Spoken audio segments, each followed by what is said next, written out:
Comment trouver un bon VIE, un volontariat international en entreprise? Tu t'imagines, tu viens de finir tes études et tu vas partir 2 ans à l'étranger, dans un pays assez cool, à faire des missions super stylées.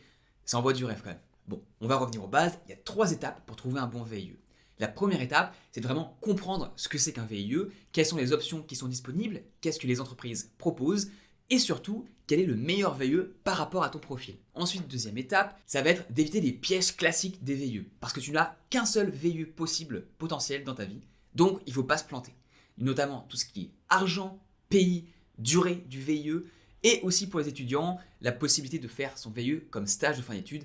Il y a quelques fausses bonnes idées, on va décrypter tout ça.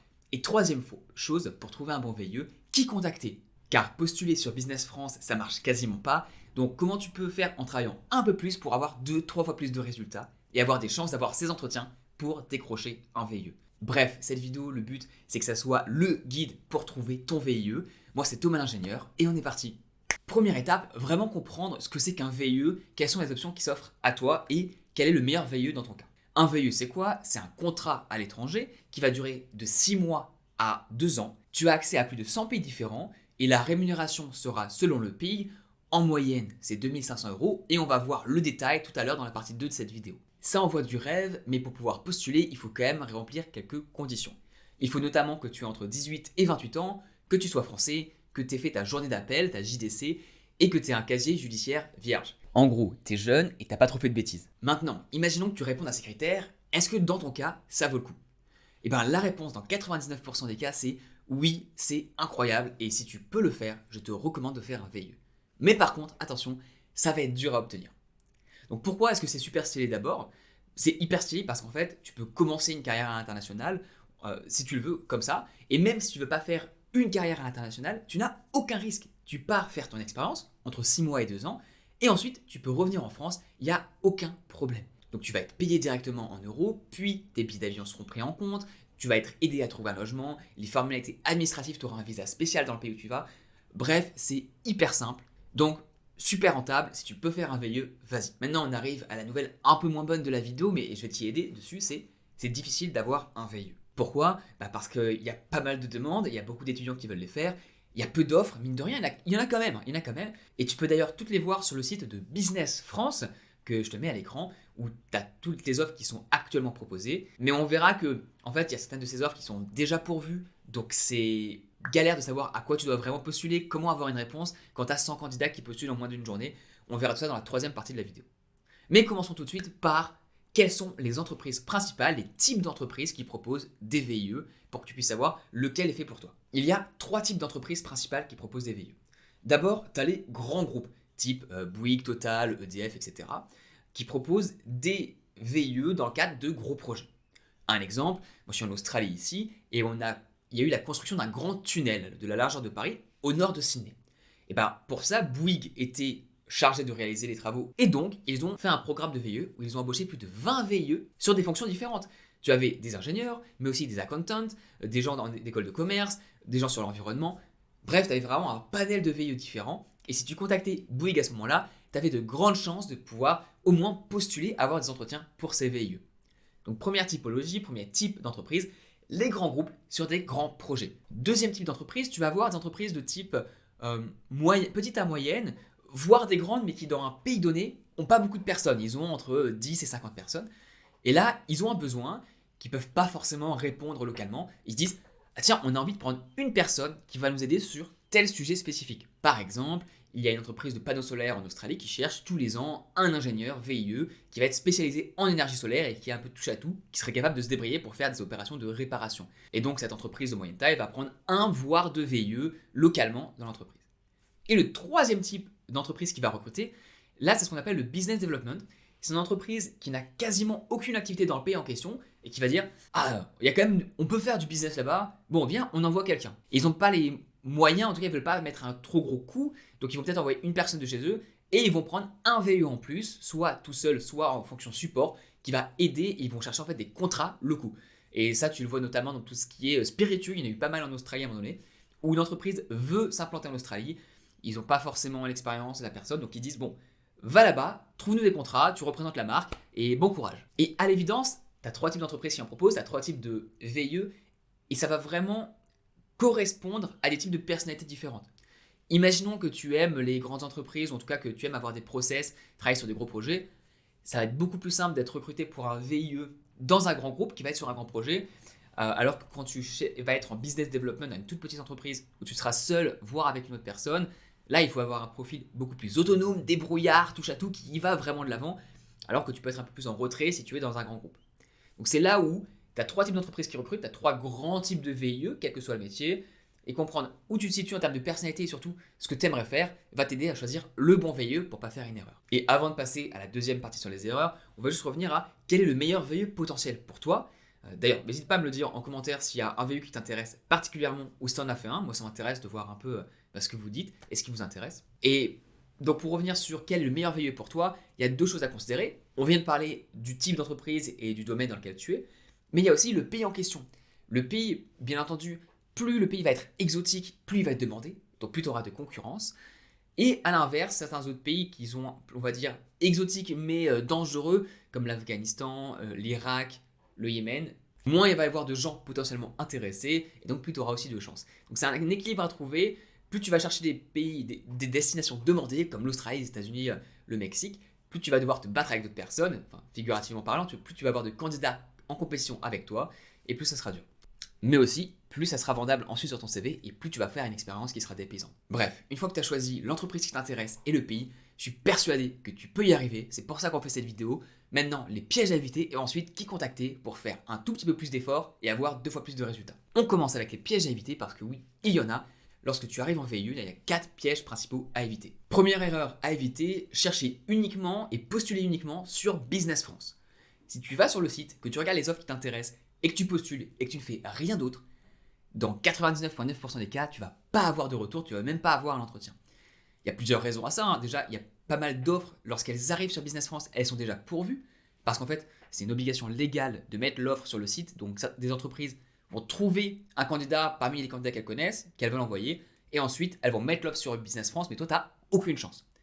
Et ensuite, il y a aussi le deuxième effet, qui est que lorsque tu postules sur Business France, si tu postules plus de 1-2 jours après, tu as déjà 50-100 candidats qui ont postulé, et donc tu as beaucoup de concurrence. Et j'avais connu des entreprises qui disaient, bah voilà, quelqu'un qui est vraiment intéressé par notre entreprise, il nous regarde tous les jours, donc il va postuler dans les 24 heures, donc on met une clôture après 24 heures, et on regarde juste les 100 premiers candidats, parce que forcément c'est les plus motivés. Donc il faut être vraiment hyper au taquet. Si tu fais que postuler là-dessus, tu auras beaucoup de concurrence, ça va être dur. Je te dirai en troisième partie qu'il faut contacter en plus pour avoir plus de résultats, avec la méthode du club UP. Deuxième erreur à éviter absolument, se focaliser sur le salaire par pays. Parce que oui, on va y revenir rapidement, les VIE, tu n'as pas un salaire à proprement parler, le mot correct c'est indemnité, et l'indemnité va dépendre du pays dans lequel tu es. Donc là, je te mets une grille normalement à l'écran, où tu vois que par pays ça change. Par exemple, le top 5 des pays les mieux payés sont Afghanistan, Soudan du Sud, République centrafricaine, Iran et Yémen. Et ça, donc, c'est dans les 4600 à 4500 euros par mois. Et quand tu descends, tu vas voir que les pays, on descend sous les 2000, avec par exemple l'Allemagne, 2100 euros, le Sri Lanka, 2000, etc. Jusqu'au bottom 5, le 5 moins grand, la Croatie à 1600, l'île Maurice, les Seychelles, la Hongrie et la Tunisie, qui sont entre 1400 et 1600 euros. Mais s'il y a une erreur à pas faire, c'est de te dire super, le Yémen, je peux gagner 4500 euros par mois, allons-y, je vais faire mon VIE là-bas et ça va être super. Ça peut être super et je suis sûr que tu vas trouver des stages au Yémen qui vont être assez incroyables. Mais c'est un pays hyper particulier, il faut comprendre que la culture est différente, que le contexte économique et politique est différent et qu'il y a quand même quelques difficultés, quelques tensions sur place. Donc il faut savoir quels sont les risques que tu as envie de prendre, est-ce que c'est vraiment la destination dans laquelle tu as envie d'aller. Comme on l'a dit, tu peux faire qu'un seul VIE dans ta vie, donc autant choisir de manière pertinente. Si tu veux aller aux États-Unis absolument, pourquoi aller au Yémen au départ? Mais s'il y a un piège à éviter en fait, c'est de choisir ton VIE uniquement à partir de la rémunération. Parce que c'est pas ça qui va vraiment compter et c'est même pas ça qui va vraiment te faire gagner de l'argent sur le long terme. Prenons un exemple. Imaginons que tu vas au Yémen, ils vont te payer 4500 euros par mois. Ouais, mais le Yémen, c'est un pays qui est super dangereux, il y a pas mal de contraintes au niveau de risques à prendre lorsque tu vas sur place. Est-ce que tu as vraiment envie de faire ça? Et même au-delà du risque en tant que tel dans le pays, tu peux aller une fois via un VIE dans un autre pays. Si ton rêve, c'est d'aller aux États-Unis ou en Amérique du Sud, mais vas-y directement avec ton VIE. Passe pas par le Yémen en disant je vais aller au Yémen pour me faire un peu d'argent pour ensuite aller là-bas. Oui, le VIE, la rémunération que tu vas avoir, elle te permet de vivre convenablement dans ton pays. Certains où il y a plus de risques, tu vas être payé plus, tu vas pouvoir économiser. Mais l'idée du VIE, c'est pas de te permettre d'accumuler une fortune. Le but du VIE, c'est de te dire, je vais faire ma première expérience à l'étranger, qui peut être un tremplin derrière. Et là où les gens, notamment, je le voyais avec Bouygues, là où les étudiants faisaient beaucoup plus d'argent derrière, c'était pas pendant le VIE, c'était lorsqu'ils avaient leurs offres pour rester dans le pays ou lorsqu'ils revenaient en France et qu'ils avaient cette expérience à l'international qu'ils pouvaient valoriser énormément. Et c'est là où tu fais un gap, où tu fais un jump au niveau de ton salaire. Donc, s'il y a vraiment une chose à comprendre, c'est que tu vas pas être mis en situation de difficulté financière incroyable. Bon, peut-être si tu vas dans les pays qui payent le moins, peut-être, mais en général, cette rémunération est adaptée au niveau du pays. En plus, tu as plein d'autres avantages dont on ne te parle pas forcément, c'est-à-dire le fait que tu cotises pour ta retraite en même temps, ça a l'air de rien, mais si tu veux revenir en France ensuite, c'est une assurance incroyable, tu seras content à 50 ans, 60 ans de ne pas avoir travaillé 2 ans de plus. Et tu as aussi une couverture médicale qui est hyper forte, quasiment similaire à ce que tu peux avoir en France, ce qui, dans les pays où tu vas, c'est pas donné du tout. Tu as aussi les vacances que tu devrais avoir en France, ce qui fait qu'en Australie, par exemple, les VIE avaient 6 semaines, alors que nous, en tant que contrat local, on n'en avait que 4. Tu dis, ouais, c'est 2 semaines. Ouais, mais 2 semaines, c'est 50% de plus. C'est que tu rentres 2 semaines de plus par an en France, plus tu fais un mois de vacances à l'étranger. Ça te donne vraiment une flexibilité énorme. Ça te donne une valeur ajoutée sur ton CV, même pour toi, personnel, incroyable. Le salaire ne devrait pas être ce qui va te limiter. Si tu viens en VIE pour faire de l'argent, c'est pas le bon plan. Bref, l'erreur numéro 2 à éviter, c'était choisis les pays en fonction de ce que tu veux vraiment, pas en fonction du salaire qu'on te propose par pays. Le troisième piège à éviter, c'est sur la durée du stage. Ne pas prendre un VIE qui dure pas longtemps. Pourquoi ? Parce qu'un VIE, ça dure entre 6 mois et 2 ans. Il y a des conditions spécifiques par rapport au pays. C'est-à-dire qu'il y a certains pays dans lesquels tu ne peux pas faire les 2 ans d'une seule traite. Tu dois faire un contrat d'1 an que tu vas renouveler à la fin de la première année. C'est le cas de l'Australie. Certains pays te permettent de faire 2 ans directement. Mais là où est le piège des VIE, c'est que tu ne peux réitérer ton premier contrat qu'une seule fois, de la même durée que le contrat initial. Concrètement, ça veut dire que si tu fais un contrat de 6 mois au départ, que tu acceptes un VIE de 6 mois à l'étranger, tu ne pourras le renouveler que de 6 mois et donc faire une seule année au total. Et c'est dommage, tu as une opportunité une fois dans ta vie de faire un VIE, ne va pas faire celui qui fait 1 an au lieu de celui qui fait 2 ans. Si tu veux rentrer après 1 an, il n'y a pas de souci, de toute façon tu peux toujours rentrer si tu veux vraiment et arrêter le contrat. Donc ne te ferme pas les portes en prenant un contrat de 6 mois au départ, vraiment c'est une énorme erreur. Prends un VIE au minimum de 1 an lorsque tu acceptes le premier contrat. Après, ne va pas te dire « Oh, on ne me donne pas un VIE de 2 ans dès le départ ». Il y a certains pays qui l'en empêchent, donc ça, c'est pas grave en soi. Mais prends un VIE de 1 an minimum, pas de 6 mois. Ça, c'est la troisième erreur. Quatrième erreur, c'en est pas vraiment une, c'est plus une idée à nuancer. C'est pour le stage de fin d'études et faire un VIE à la place. Alors, si tu n'es pas étudiant et que tu n'es pas concerné, pas juste, je mettrai un timer en dessous à la troisième partie sur quelles sont les méthodes les plus efficaces pour trouver un VIE. Comme ça, voilà, tu vas pas regarder cette partie-là. Maintenant, si tu es avec moi, c'est que tu es étudiant et que tu te demandes, est-ce que faire un stage de fin d'études, si je peux faire un VIE à la place, c'est une super bonne idée, non ? Je peux partir à l'étranger, derrière, j'ai un contrat qui commence tout de suite. C'est là d'être tout bénef, non ? Et ça peut l'être. En vrai, ça peut l'être. Mais c'est pas, il y a des nuances ici, donc j'aimerais juste vous les apporter un peu. C'est quoi les nuances ? La première nuance, c'est que c'est quand même assez difficile de faire accepter par ton école le VIE comme un stage de fin d'études. Donc première chose, va parler avec ton école, avec l'administration, le responsable des 3e années, et demande-leur si c'est possible, si ça a déjà été fait, s'ils sont OK avec. Bon, va pas leur demander si t'as pas trouvé, mais en gros, si tu commences à vraiment chercher un VIE, tu peux toujours aller leur demander, leur poser la question parce que tu vas être sûr qu'ils disent oui. Ce serait dommage de trouver un VIE qui derrière, on te refuse de le faire en tant que stage de fin d'études.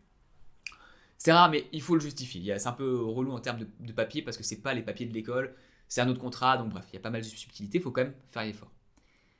Et la deuxième chose, là où il y a vraiment un piège, enfin c'est un piège, mais qu'on ne voit pas au départ, c'est le coût d'opportunité. C'est-à-dire, si tu fais un VIE au moment de ton stage de fin d'études, tu vas faire ton stage de fin d'études et tu vas partir à l'étranger, très bien. Mais en fait, tu manques l'opportunité de faire un autre stage en plus de ton VIE, et ce stage-là pourrait être dans n'importe quel autre pays. Ce qu'il faut bien comprendre, c'est que faire des expériences courtes, là, toi, t'es dedans, t'es étudiant, c'est normal de faire des expériences courtes. T'en fais plein dans plusieurs entreprises différentes. Mais en tant que professionnel, une fois que tu arrives dans la vie active, c'est plus du tout le cas. Tu rentres dans une boîte, tu vas rester 3 ans, tu vas aller dans une autre boîte. Alors, tu peux faire du conseil ou tu vas faire différentes missions, mais tu restes dans une seule et même entreprise au départ. Et avoir cette opportunité-là, c'est rare et tu l'as que lorsque tu es jeune.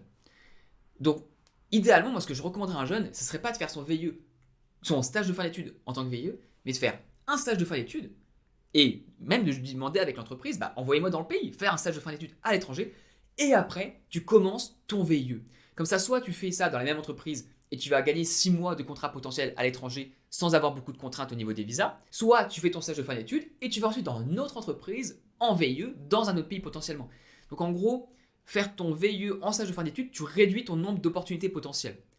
Après, ça, c'est vrai dans le meilleur des mondes. Mais il se peut aussi que tu me dises, non mais Thomas, moi j'ai pas de stage, j'ai aucun stage qui me sont proposés, j'ai uniquement un VIE. Bah oui, dans ce cas-là, fonce sur le VIE, vas-y, t'as que cette opportunité-là, fais-le. Mais dans l'absolu, ça dépend de votre situation et c'est donc à nuancer à cause du coût d'opportunité. Voilà, j'espère que j'étais clair. Si je ne l'ai pas été, dites-le moi aussi et posez-moi les questions en commentaire. Et puis on repasse maintenant à la troisième partie qui est quelles sont les méthodes les plus efficaces pour trouver le VIE qu'il te faut, le VIE qui te correspond. On est parti, troisième partie. Et on va notamment voir pour ça la méthode du club UP. Déjà, revenons à la base. Chercher un VIE sur Business France uniquement, ça marche très rarement. C'est-à-dire, si la seule chose que tu fais, c'est de postuler en ligne, bon, c'est pas incroyable. On va voir 3 méthodes vraiment efficaces pour avoir un VIE. La première, c'est tu fais ce que tu fais comme d'habitude. Tu postules en ligne avec un peu plus d'efforts pour avoir 3 fois plus de résultats. La deuxième, c'est la méthode du club UP. Et la troisième, c'est plus du long terme, mais on va le voir tout de suite. Donc, première méthode, celle qui te permet d'avoir plus de résultats avec un tout petit peu plus d'efforts en plus. Qu'est-ce que c'est ? Tu vas prendre ta méthode normale, c'est-à-dire postuler sur Business France, mais tu vas aller une étape plus loin. Imaginons qu'au lieu de postuler à 10 VIE, tu postules qu'à 5, mais pour que les 5 auxquels tu postules, tu contactes en plus l'ARH en charge des recrutements. Et tu lui envoies un email avec un email de motivation, avec ton CV en plus. Peut-être que tu vas l'appeler s'il y a son numéro sur l'offre en question. Et même si tu veux aller encore plus loin, tu peux chercher sur LinkedIn, est-ce que tu ne trouves pas le manager de l'équipe ? Tout ça pour que ton CV en fait apparaisse de 1, 2, voire 3 manières différentes sur la table des personnes et qu'ils se disent, lui, il est vraiment motivé, allez, on le prend à l'entretien, on va voir ce qu'il vaut. Rien que ça, rien que le fait que de contacter, d'envoyer un email, de relancer, d'appeler les RH, ça va te permettre de différencier des autres parce que 99% des candidats cliquent juste sur postuler et ne font rien d'autre. Donc si tu fais un peu plus, tu as beaucoup plus de chances d'avoir des entretiens. Mais même ça, je dois t'avouer que c'est pas la méthode que je préfère parce que il y a des moments donnés, les offres elles sont déjà pourvues et puis il y a le réseau qui marche vachement mieux. Deuxième méthode pour avoir un VIE, c'est la méthode dite du club UP. Alors, faisons une comparaison, une sorte de métaphore. Quand tu veux entrer dans un bar hyper branché, tu vas aller dehors, tu vas voir qu'il va y avoir une queue monstrueuse. T'as plein de gens, ils sont tous super bien habillés, ils se mettent au mieux pour pouvoir impressionner le videur et pouvoir entrer à l'intérieur. Et même en faisant ça, t'as une queue qui va durer des heures. Tu sais que oui, tu peux passer une soirée incroyable si tu vas à l'intérieur, mais tu vas devoir attendre un paquet de temps. Et c'est quoi la meilleure option ? C'est de te mettre dans la queue et d'attendre et d'avoir une chance peut-être au bout de 3 heures d'entrée. Ouais, mais si tu vois qu'en fait, il y a une autre queue, il y a des VIP qui passent. Alors, être VIP, tu l'es pas normalement, et moi non plus, on l'est pas parce qu'il faut être spécial, il faut faire plein de trucs à côté. Mais en fait, être VIP, c'est pas forcément être hyper important, être riche, payer 10 bouteilles, être un acteur ou quoi que ce soit. Tu peux être sur cette liste VIP d'une autre manière. Et cette manière, c'est de connaître quelqu'un à l'intérieur de la boîte UP. Et non, tu vas pas connaître le directeur de la boîte qui, pour un VIE, serait le directeur de l'entreprise, bien sûr. Mais il se peut que le barman, ça soit un pote de pote, que tu aies une personne qui est dans l'événementiel, qui s'occupe de donner des flyers, ça soit pareil, un pote de pote. Et ces personnes-là peuvent avoir, par moment, des tickets qui te permettent d'entrer, soit par la liste VIP, soit à un autre soir où tu peux entrer directement, avoir une boisson gratuite, ce genre de choses. Et c'est ces personnes-là qui peuvent t'aider. Et là, tu vas me dire, non mais Thomas, je comprends l'idée du club UP, très bien, tu connais quelqu'un pour entrer à l'intérieur et pour dépasser tout le monde avec une autre queue rapide. En quoi ça m'aide sur le VIE ? En fait, c'est hyper applicable, même si tu connais personne actuellement. Et c'est un peu bizarre, surtout quand tu es étudiant, tu n'as pas l'habitude de faire ça, mais c'est normal, reste avec moi. C'est de contacter des personnes qui sont déjà en VIE dans l'entreprise actuellement. Et pour les trouver, c'est vraiment très simple. Tu vas sur LinkedIn, tu vas sur le site de l'entreprise, tu as le petit onglet People, tu tapes VIE et tu vois la liste des endroits dans lesquels les personnes sont. Et ensuite, en cliquant dessus, tu peux aussi avoir les personnes qui sont VIE et tu contactes ces personnes-là. Et tu leur dis, non pas, je cherche un VIE, aide-moi s'il te plaît. Parce que ça, c'est gentil, mais ça sert pas à grand-chose. Enfin, on peut envoyer ce message à n'importe qui. Mais intéresse-toi plutôt vraiment à ce qu'ils font en leur proposant, voilà, tu es en VIE, moi ça m'intéresse d'en faire un, est-ce que je serais intéressé pour en savoir plus sur ce que toi tu fais, pardon. Et j'ai fait toute une vidéo sur comment contacter des personnes pour demander un stage, mais tu peux dire la même chose, juste un peu différemment, pour trouver un VIE. Je te mettrai la vidéo à l'écran et le lien en fin de vidéo. Bref, tout ça pour dire que la méthode du Club UP, c'est que tu contactes des VIE déjà en place dans les entreprises qui t'intéressent, tu leur demandes comment ça se passe, et avec un peu de chance, pas forcément toutes les personnes, mais bien une sur deux, une sur trois, une sur quatre, vont potentiellement te recommander pour que tu puisses avoir un entretien. Et c'est là où tu vas faire comme dans le Club UP, au lieu d'attendre avec tout le monde pendant des heures et des heures, tu passes par le côté. Et oui, peut-être que le leader il va te regarder et t'es pas assez bien habillé parce que t'as pas assez d'entraînement aux entretiens d'embauche et il va te refuser. Mais c'est pas grave, t'as eu un ticket, t'as essayé. Maintenant, t'es à nouveau encore plus près et tu vas essayer sur l'autre entreprise, tu vas réavoir un ticket de fast lane, de VIP, tu vas passer et avec un peu plus de chance et de travail, tu peux réussir.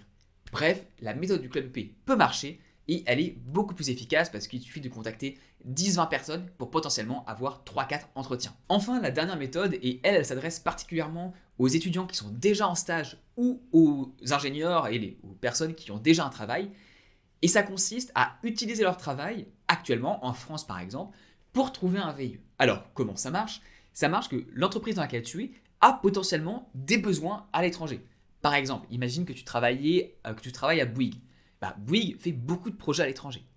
Une fois que tu es en stage chez eux ou que tu travailles chez eux, là, tu peux commencer à contacter des personnes de l'entreprise qui travaillent à l'étranger en disant voilà, il y a des brochures internes, j'ai vu que vous travaillez sur tel projet, ça m'intéresse d'en savoir plus. Parce que personnellement, j'aimerais un jour travailler à l'étranger, donc j'aimerais savoir comment ça se passe pour vous. Est-ce que le pays vous plaît? Est-ce que le projet vous plaît? Où est-ce que ça en est? Est-ce que vous avez des besoins?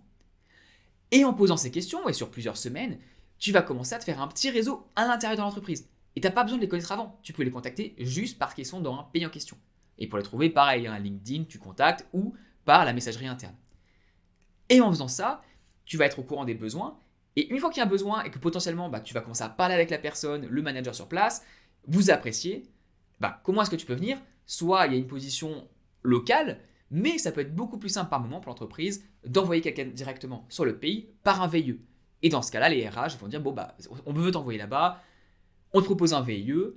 Par moment, tu vas peut-être perdre un peu d'argent. C'est ce qui est arrivé j'avais rencontré quelqu'un de chez Technip, qui est une entreprise en pétrole, qui était venu en Australie, alors qu'il travaillait depuis 3 ans dans l'entreprise. Donc il était venu en VIE. Il avait donc perdu du salaire parce qu'il avait un salaire d'ingénieur plus 3. Il est reparti à VIE, ce qui était vraiment en dessous. Mais l'entreprise lui a dit voilà, on veut que tu fasses tes preuves dans un milieu anglophone, tu l'as jamais fait, on te donne cette chance, on pense que tu peux y arriver. Montre-nous pendant un an que tu y arrives, et puis après on t'embauche en contrat local sur place dès qu'on arrive à faire les papiers pour que tout soit bien. Il l'a fait et ça faisait 4 ans qu'il était en Australie, il était hyper heureux. Donc c'est une stratégie qui peut être payante, qui demande un peu de risque et aussi un peu de patience parce qu'il faut créer les liens, rencontrer les personnes, en tout cas les appeler, écrire, faire des back and forth, voir où sont les besoins dans votre entreprise dans laquelle vous travaillez à l'étranger.